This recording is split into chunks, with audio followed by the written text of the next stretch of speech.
Hello হ্যাঁ বলুন। Sir, আমি ইদ্রিস আলী শেখ বলছি success in life YouTube channel থেকে। হ্যাঁ নমস্কার দাদা, বলুন। নমস্কার। বলছি স্যার, কিভাবে আমাদের বর্তমানে ভাতা বৃদ্ধি বা বেতন কাঠামো আর যে জয়েনিং ডেট থেকে যে ইপিএফ, সেই বিষয়ে আপনার কাছে কি খবর টবর আছে একটু যদি বলেন। দেখুন, খবর খবর তো অ্যাকচুয়াল গভর্নমেন্ট তৈরি করবে, আমরা শুনবো। হুম। তো এই মুহূর্তে আপনি তিনটে বিষয় বলেছেন, তা আমি লাস্টেরটা দিয়ে শুরু করব। আচ্ছা। ইপিএফটা নিয়ে আমি বলবো যে ইপিএফটা আপনি জানেন যে 17 সাল থেকে আমরা কোর্টে লড়াই করছি এবং একটা দীর্ঘ পথ অতিক্রম করে আমরা হাইকোর্টে single bench, division bench, review petition এবং পরবর্তীকালে মানে কোর্ট অফ কন্টেমে আমরা করি এবং তাতে আমরা সফলতা পাই।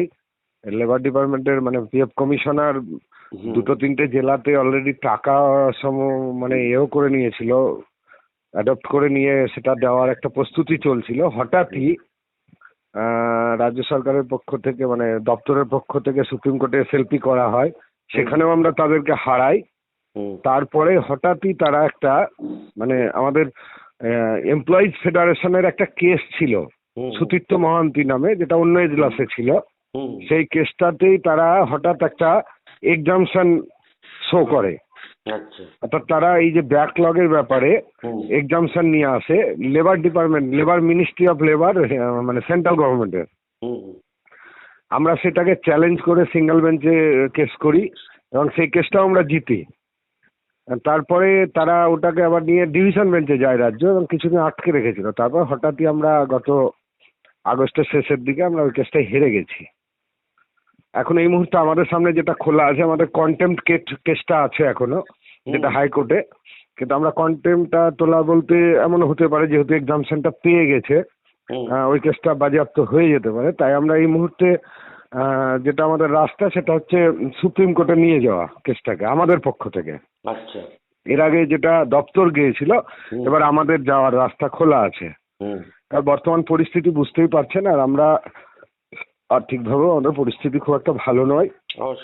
আমাদের গোটা পার্শ্ব শিক্ষক সমাজেরই তাই। দীর্ঘদিন ধরে বঞ্চিত বলাও এখন মানে বঞ্চনা হয়ে যাবে, যেহেতু আমাদের সঙ্গে অন্যায় করা হচ্ছে আর কি। হ্যাঁ, শোষণ করা হচ্ছে, অন্যায় করা হচ্ছে। তো সেই জায়গায় আমরা যা ভাবনা চিন্তা করছি, আমরা বিভিন্ন সংগঠনের সঙ্গে মিটিং করেছি, দপ্তরের কর্মচারীদের সঙ্গে মিটিং করেছি। সবার মধ্যে দিয়ে একটা সমাধান সূত্রে আমরা আসবো। যাই হোক, এখনো এই মুহূর্তে আমরা একদম ফাইনাল ডিসিশন নিইনি। পজিটিভ চিন্তা ভাবনা আমরা করবো, কয়েকটা দিন দেখছি আমরা। এইটা হচ্ছে বিষয়। আর ভাতা বৃদ্ধি কি করে হবে আপনি একটা প্রশ্ন করেছেন, এর কোনো উত্তর আমার কাছে নেই।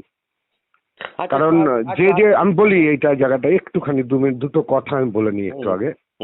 কারণ পেশাগত আন্দোলন মানে জীবনে যেভাবে উন্নয়ন হয় আর কি একটা কর্মচারীর, সেই সব বিষয়গুলো আমার মনে হয় আমরা যতটা প্রয়োজন তার থেকেও বেশি করেছি।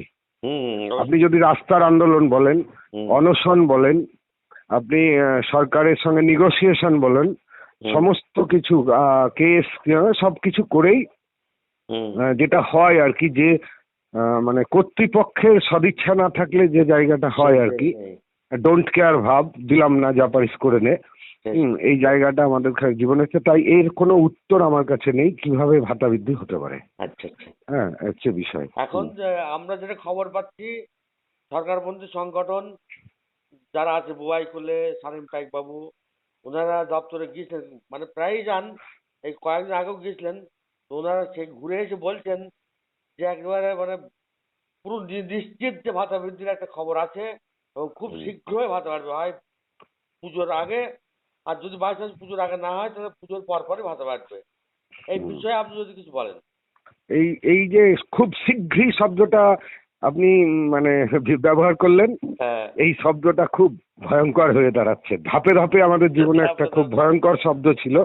এই খুব শীঘ্রই শব্দটা আমাদের জীবনে এখন অঙ্গাঙ্গি ভাবে জড়িয়ে গেছে। এই শীঘ্রই শব্দটার অ্যাকচুয়াল ডেফিনেশন কি আমার হ্যাঁ আমি বুঝতে পারছি না। কারণ এই যে আপনি বললেন না পুজোর আগে অথবা পুজোর পরে, এই রকমই ধরুন আপনি এই পঞ্চায়েত ভোটের আগে হ্যাঁ হ্যাঁ এরকম শোনা গেছিল। পঞ্চায়েত ভোটের আগে ফাইল সমস্ত হ্যাঁ। রেডি হয়ে গেছে, ভোট ঘোষণা হয়ে গেল, তড়িঘড়ি ভোট ঘোষণা নাকি হয়ে গেছিল।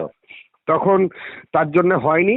তো আপনি নিশ্চয়ই জানেন, আমি যেমন জানি আপনিও জানেন, আপনি একজন কর্মচারী হিসাবে এবং ভোট কর্মীও বটে, হ্যাঁ যে পঞ্চায়েতের ভোটের পরে আরো একটা ভোট বেরিয়ে গেছে। হ্যাঁ এবং এই ভোটটার আগে, মানে পঞ্চায়েত ভোটের আগে আমরা শুধুমাত্র সরকারি সংগঠনের শীর্ষ নেতৃত্বদের মুখে শুনেছিলাম। হ্যাঁ আর এই লোকসভা ভোটের আগে যদি আপনি বলেন, কয়েকটা সভায়, হুম বারাসাত, ডায়মন্ড হারবার, এরকম অবশ্যই। কয়েকটা সভায় আমাদের বর্তমান শিক্ষামন্ত্রী বলেছেন। হ্যাঁ এবং ভোটের পর এই সরকারি সংগঠনের নেতৃবৃন্দর কথা আপনি ছেড়ে দিন, নেতৃত্বরা হয়তো সংগঠন ধরে রাখার জন্য বা অন্য জন্য বলতে পারে, হ্যাঁ যে শিক্ষামন্ত্রী নিজে মুর্শিদাবাদ জেলাতে একটা শিক্ষা সেলের মানে অনুষ্ঠানে এসে উনি একদম নির্দিষ্ট করে বলে দিয়েছেন যে মুখ্যমন্ত্রী অলরেডি সই শুদ্ধ করে দিয়েছে।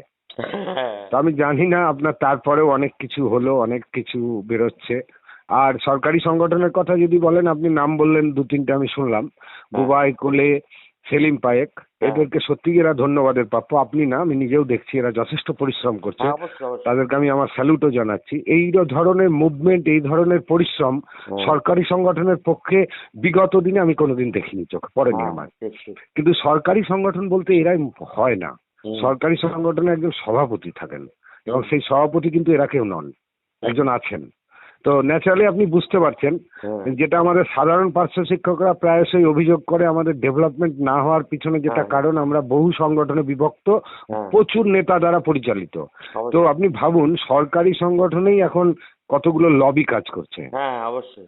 সভাপতি তার নিজের মতো চলেন, আমি দেখছি, আমিও নজর রাখছি সোশ্যাল মিডিয়ায়, বুবাই বাবু বা সেলিম, আশরাফুল বা অন্যান্যরা যারা যে এরা ওই মজলুর সাথেও খুব একটা যোগাযোগ আমি দেখতে পাচ্ছি না কদিন থেকে আমি। হ্যাঁ, তো এরা যে পরিশ্রম করছে, হ্যাঁ, সেই জায়গাটায় কিন্তু সভাপতি বরঞ্চ নেগেটিভ কথা বলে তাদেরকে আরো মানে পশ্চাৎপদ করে দিচ্ছে।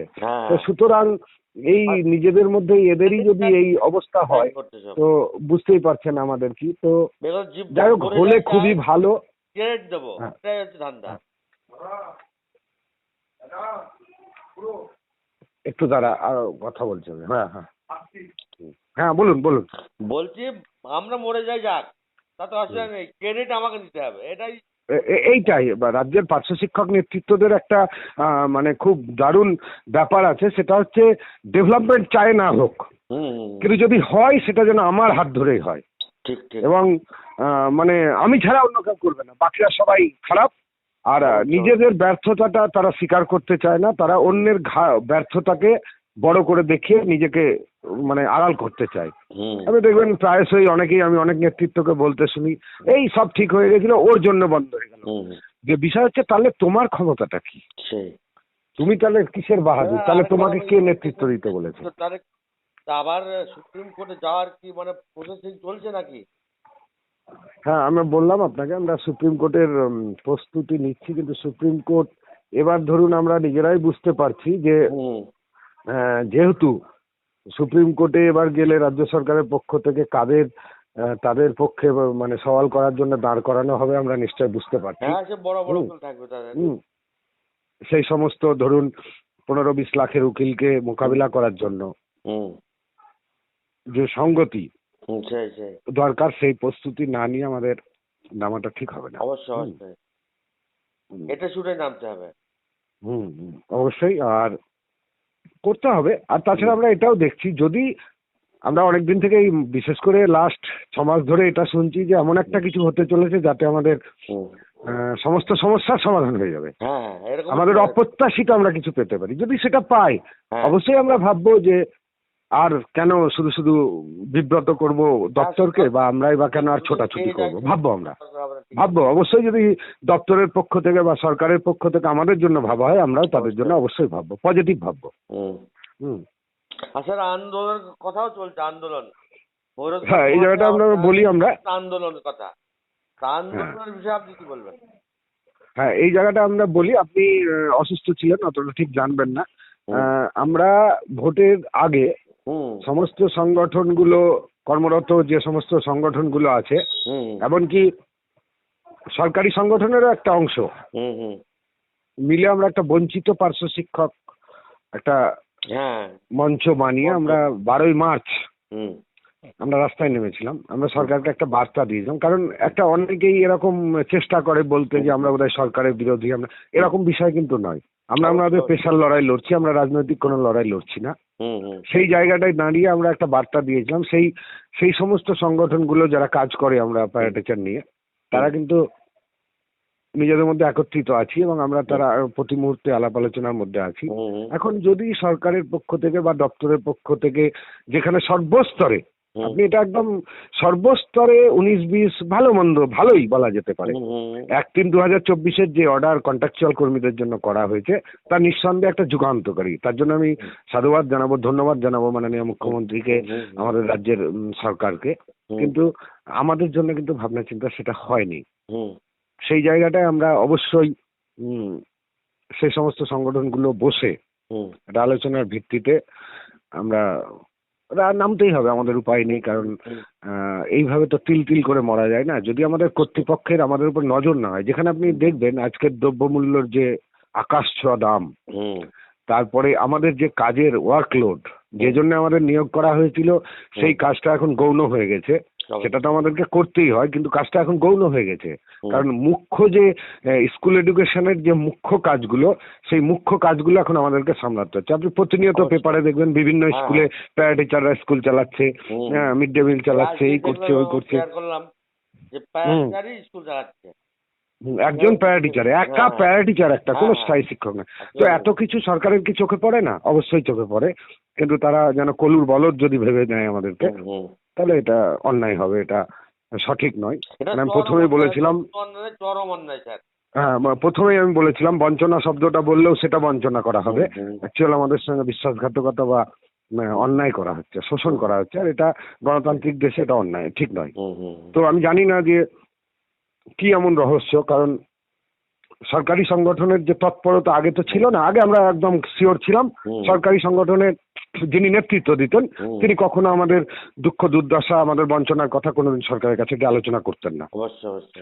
হ্যাঁ, তিনি কোনোদিন, বোঝাই যাচ্ছে এখন তিনি কোনোদিন কোনো দাবিপত্র আদৌ দিয়েছেন কিনা। উনি সব অলিক কল্পনার ভুংভাং কথাবার্তা এসে বলতেন, কারণ নিজে একা যেতেন, তো কাউকে সঙ্গে নিয়ে কখনো কোনো দপ্তরে বা কোনো মন্ত্রীর কাছে যেতেন না। কিন্তু এই দিকে আমরা এটা যেটা লক্ষ্য করছি ভোটের রেজাল্টের পর, মে মাসের পরবর্তী সময়ে, যে সরকারি সংগঠনের সভাপতি ব্যক্তি রেখে যারা আছেন, যদিও তাদের আলাদাভাবে কাজ করা কখনোই উচিত না, একত্রিত হয়ে সভাপতির সঙ্গে তাদের বসা উচিত। কারণ একটা সংগঠনের সভাপতি সর্বোচ্চ ক্ষমতার অধিকারী, তাকে প্রায়োরিটি দিয়ে